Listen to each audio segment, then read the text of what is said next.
আসসালামু আলাইকুম ওরহমতুল্লাহি ওয়াবারকাতুহু। নবীজি সাল্লাল্লাহু আলাইহি ওয়াসাল্লাম মহিলাদেরকে চারটি কাজ করতে বলেছেন, চারটি আমল করতে বলেছেন।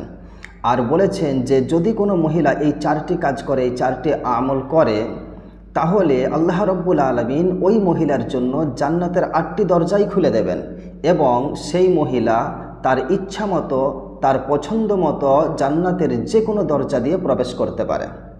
তো সেই চারটি কাজ হলো, 1 নম্বর হলো নিয়মিত সালাত আদায় করা, 5 ওয়াক্তের নামাজ আদায় করা, নামাজ পড়া।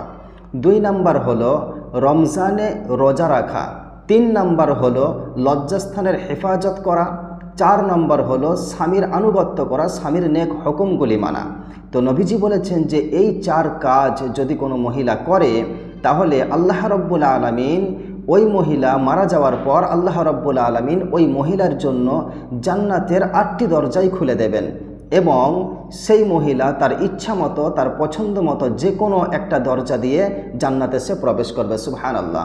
মানে এই 4টি কাজ যদি কোনো মহিলা করে, তাহলে তার জন্য যে জান্নাত নিশ্চিত, একথা নবীজি সাল্লাল্লাহু আলাইহি ওয়াসাল্লাম এই হাদিসের মধ্যে বললেন।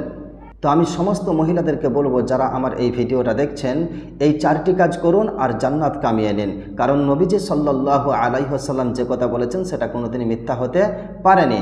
অতএব এই 4 কাজ করুন আর সহজেই আপনি জান্নাতে চলে যান।